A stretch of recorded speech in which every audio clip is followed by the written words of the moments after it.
SPSS. Assalamualaikum warahmatullahi wabarakatuh. Hai guys, Ari di sini. Kali ini saya akan coba menjelaskan metode analisis regresi linear berganda. Metode ini umumnya digunakan pada penelitian-penelitian akuntansi, manajemen, ataupun penelitian-penelitian ilmu sosial lainnya. Penjelasan metode analisis regresi linear berganda ini saya ambil dari buku yang sudah saya tulis yang berjudul Metode Penelitian Akuntansi dan Manajemen. Seperti ini bukunya.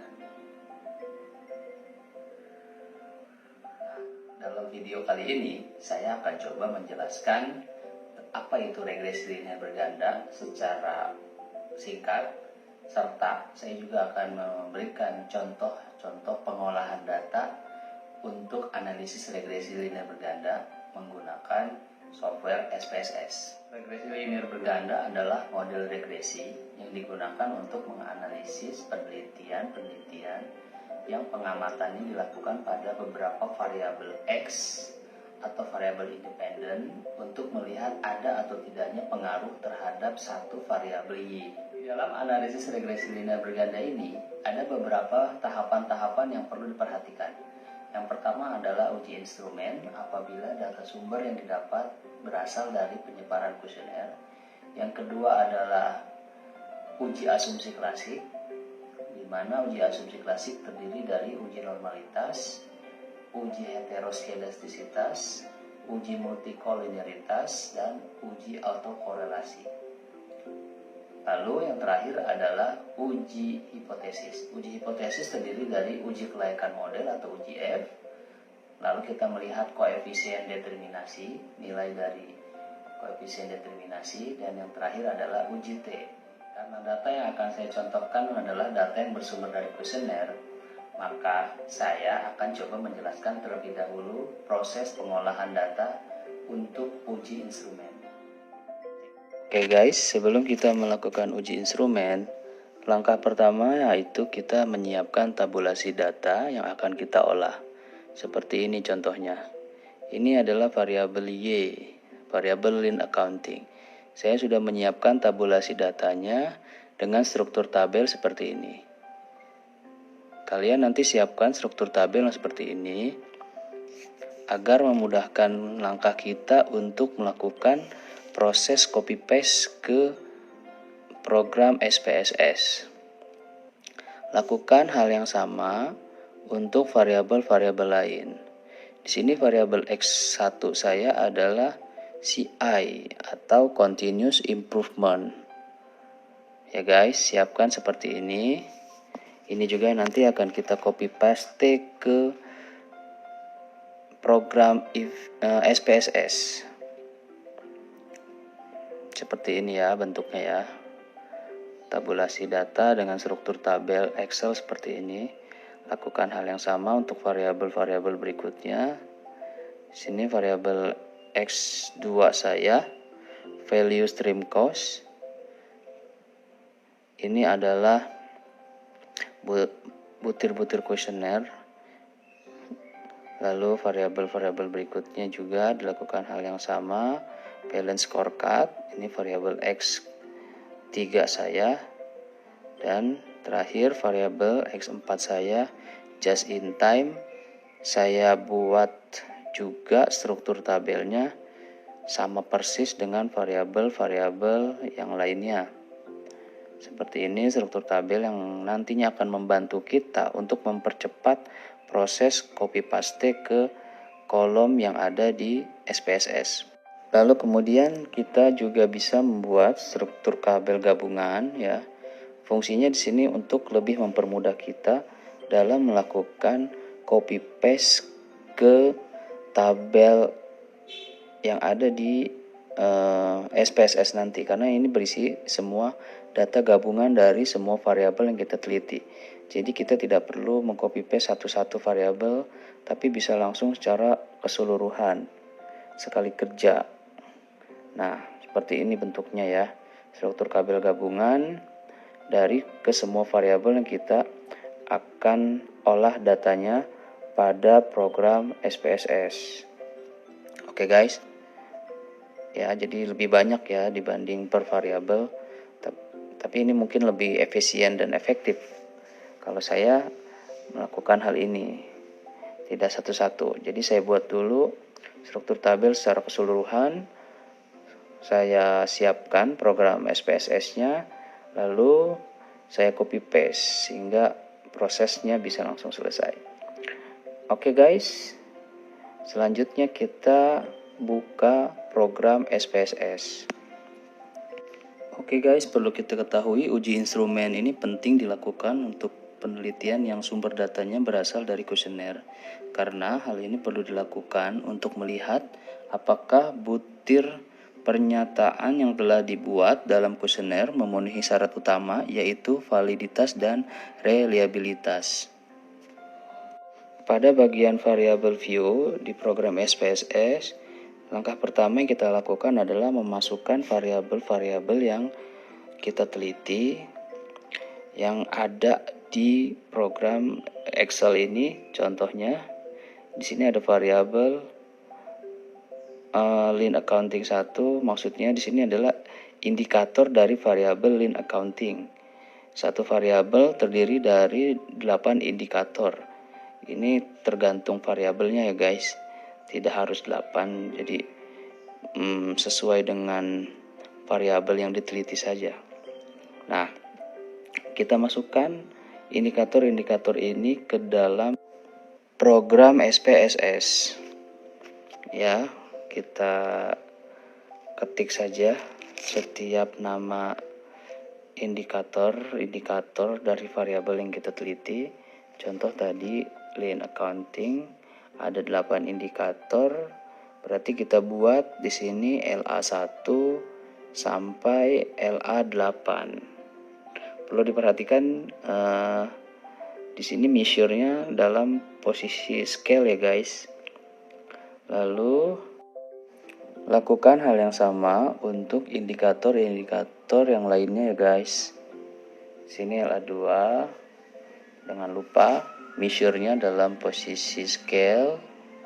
Lanjutkan seterusnya untuk ke keseluruhan indikator variabel.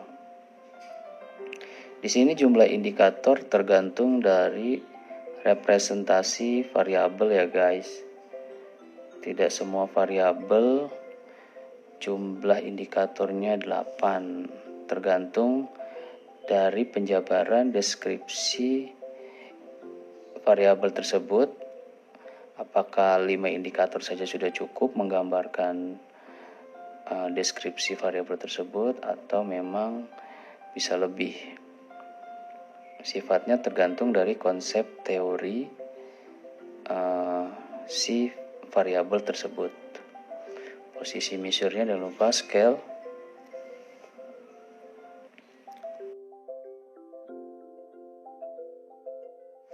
Begitu juga untuk variabel yang lainnya ya guys. Di sini indikator dari variabel X2 saya buat struktur tabel di SPSS-nya sama persis dengan indikator variabel X1 sebelumnya yang sudah saya buat.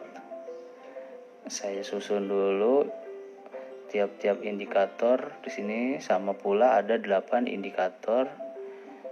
Lalu measure-nya dalam posisi scale, semuanya klik 2 kali saja guys, biar langsung otomatis. Lakukan kembali untuk variabel berikutnya ya guys, dengan cara yang sama. Jangan lupa measure-nya dalam posisi scale.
Kemudian selesai kita menginput keseluruhan indikator dari variabel yang kita teliti, kita rubah pada kolom desimal ini menjadi 0. Lakukan hal yang sama untuk keseluruhan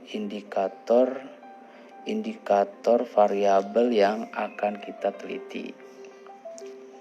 Ya, jangan sampai salah guys ya. Sini dalam posisi 0 semuanya.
Setelah selesai semuanya, kolom desimal kita nolkan, kita masuk ke data view. Pada bagian data view ini, sini akan muncul indikator yang tadi sudah kita input dalam bagian variabel view.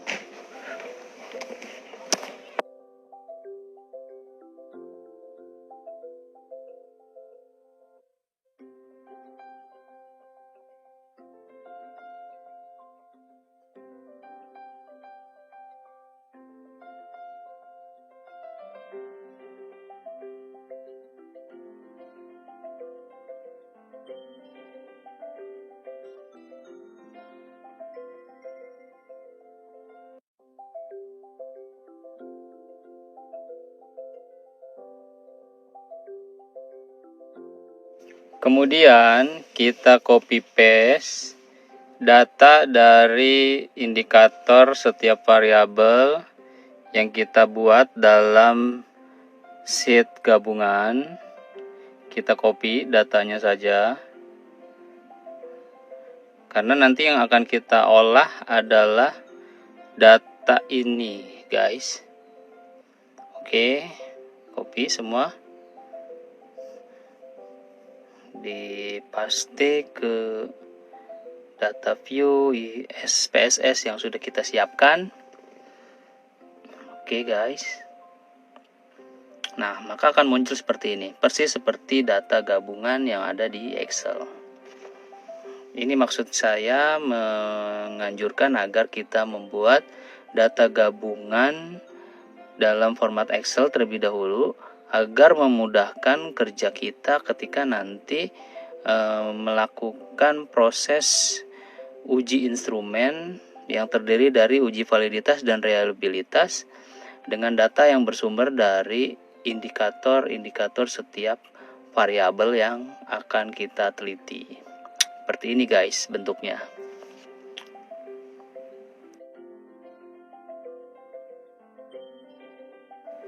Setelah itu kita sudah bisa melakukan proses uji instrumen yang pertama, yaitu uji validitas. Klik analyze, lalu pilih scale dan kemudian pilih reliability analysis.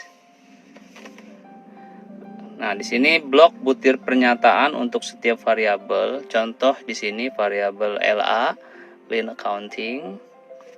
Kita melakukan uji validitas ke semua indikator variabel. Di sini saya hanya menyontohkan yang variabel LA saja. Karena pada dasarnya cara yang sama dilakukan untuk indikator-indikator variabel yang lain. Oke, sudah masuk ke dalam kolom item, kotak item, sudah masuk. Dan pastikan pada bagian menu model dalam kondisi alpha. Lalu klik statistik, maka akan muncul kotak dialog Reliability Analysis Statistik. Pada kolom descriptive for centang diberikan tanda centang. Perhatikan pada bagian descriptive for di sini ada 3 kotak. Pastikan yang kita centang adalah pada bagian scale if item deleted.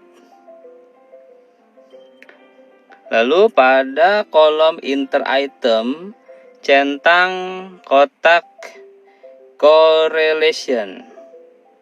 Kemudian klik continue, lalu klik lagi OK. Maka akan keluar output seperti berikut ini.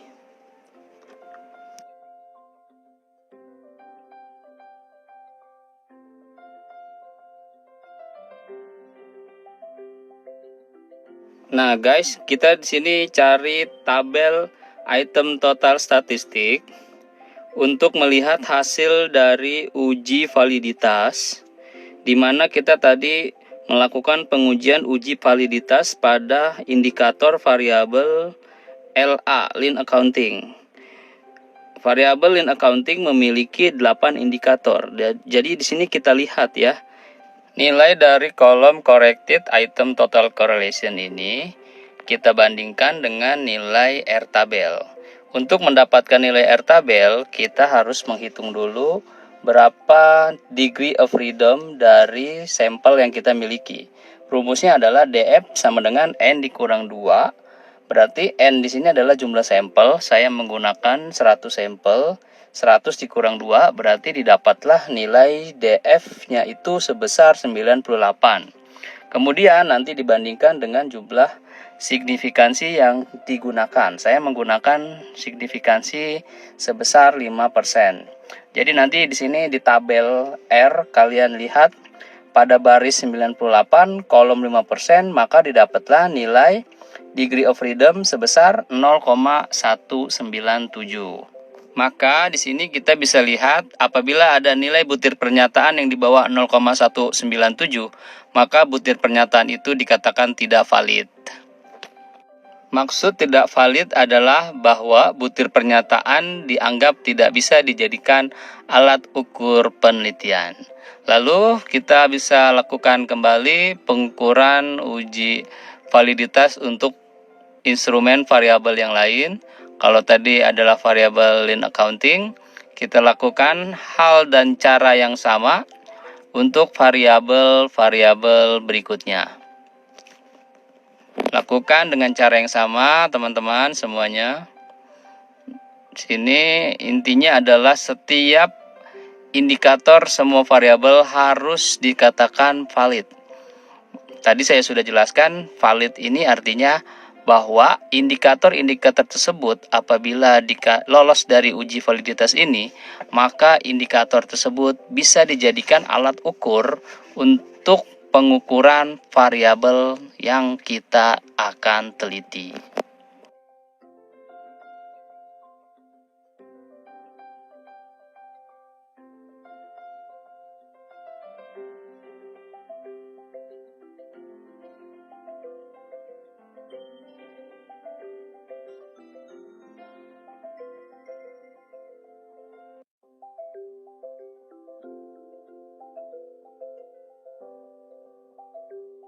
Selanjutnya di sini kita melakukan pengujian reliabilitas dengan cara yang sama seperti pengujian validitas. Pengujian reliabilitas di sini memiliki tujuan untuk mengetahui ada atau tidaknya kekonsistenan dari jawaban yang didapatkan walaupun kuesionernya ini digunakan berkali-kali kepada responden yang berbeda. Nah, di uji reliabilitas ini kita lihat tabel reliability statistik pada kolom Cronbach alpha. Di sini didapat nilai Cronbach alpha sebesar 0,648. Nah, nanti nilai 0,648 ini kita bandingkan dengan nilai R tabel yang tadi ya guys, yang sebesar 0,197. Nah, asumsinya adalah nilai Cronbach alpha harus lebih besar dari 0,197 agar didapatkan kesimpulan bahwa kuesioner yang digunakan dalam penelitian ini secara keseluruhan bersifat reliable. Dan bisa kita lihat di sini nilai Cronbach alpha sebesar 0,648 yang itu artinya lebih besar dari 0,197. Oke guys, selesai uji reliabilitas. Bisa kita simpan atau tidak. Opsi ini tergantung kalian ya. Jika ingin simpan, klik yes. Jika tidak, klik no. Nah, itulah dia tadi proses pengujian reliabilitas. Kita lakukan untuk instrumen variabel yang lain dengan cara yang sama dan cara pembahasan yang sama. Sehingga kita bisa mengetahui tingkat kereliabilitasan dari masing-masing kuesioner yang kita gunakan sebagai alat ukur pengukuran variabel.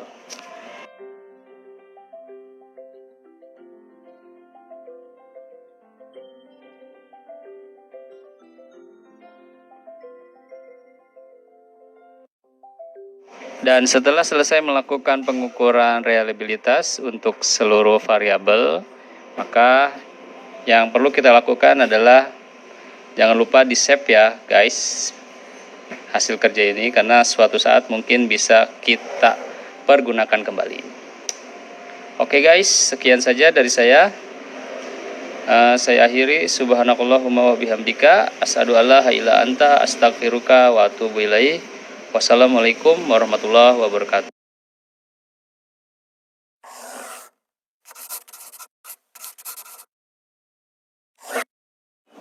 Bismillahirrohmanirrohim. Assalamualaikum warahmatullahi wabarakatuh. Hai guys, perkenalkan nama saya Iva Rosalia. Di video kali ini saya ingin menjelaskan proses TUB database accurate, mulai dari membuat file kerja accurate sampai dengan input akun default mata uangnya. Database accurate merupakan tempat di mana data-data perusahaan yang Anda kelola disimpan pada komputer server. Dengan Anda membuat database, maka Anda perlu menyiapkan master data yang bisa diimpor dari Excel ke Accurate, seperti akun, item inventory, list vendor, list supplier, dan fixed asset. Untuk membuat database accurate dengan mudah, Anda dapat mengikuti langkah-langkah yang sudah saya bikin di video kali ini. Jangan lama-lama guys, langsung aja kita ke tutorialnya. Oke guys, kita lanjut untuk membuat file kerja accurate-nya itu seperti ini. Setelah accurate-nya udah kita klik, jadi muncul bagian awalnya itu seperti ini. Ada buat data perusahaan, buku data perusahaan, buku data terakhir, jelajahi data perusahaan contoh, perbaiki data sama data cadangan. Yang kita lakukan langkah pertama yaitu buat data perusahaan, kita klik. Setelah itu kita klik lokal, kita klik titik 3. Untuk penyimpanannya kita bebas di dokumen.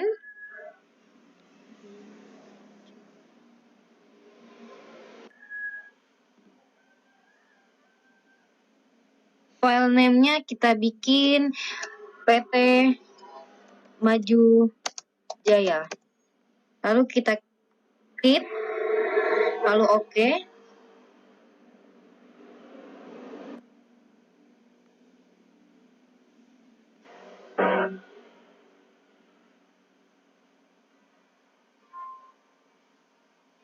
Setelah itu muncul daftar seperti ini, nama penggunanya supervisor, kata sandinya kita gunakan yang sama, supervisor.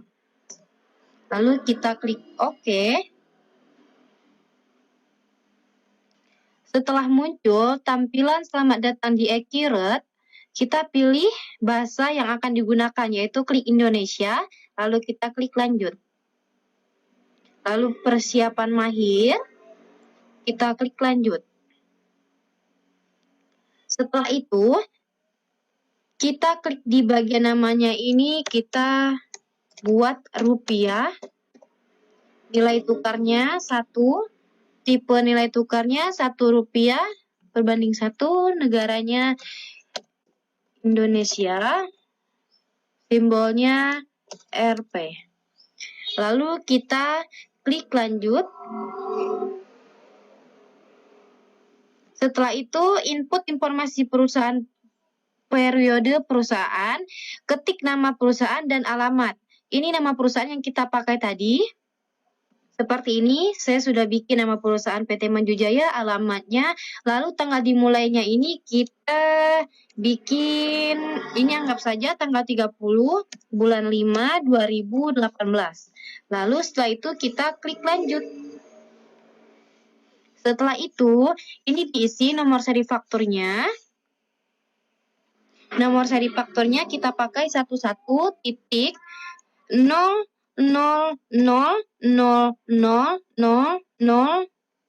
maaf, kebanyakan. 1. Dan NPWP-nya juga diisi sesuai dengan soalnya ya, sudah saya isi dengan seperti ini. Lalu kita klik lanjut. Setelah itu, hapus semua akun default account-nya sampai nanti yang tersisa hanya tinggal satu akun yang tidak bisa dihapus, yaitu akun retained earning. Nah, jadi kita hapus aja. Cara menghapusnya, klik kanan pada mouse, lalu kita klik hapus.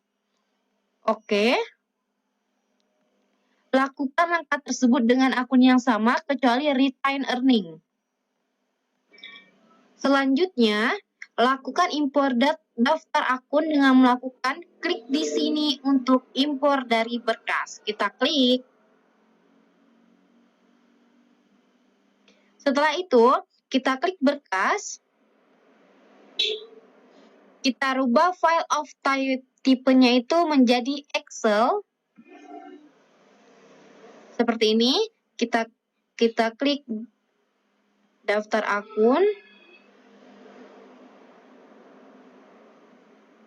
Terus open, lalu kita klik ambil data.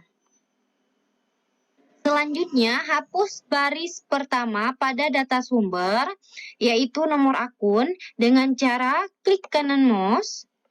Pada barisan nomor akun, kita klik hapus, lalu klik yes. Setelah itu, klik definisi kolom. Ini kita bikin nomor akun. Terus di sini nama akun. Terus di sini tipe akun. Lalu dia akan muncul seperti ini, dan ini kita ubah juga menjadi, nah ini udah saya ubah definisinya seperti ini. Lalu kita klik OK. Lalu kita klik import data. Lalu kita klik OK.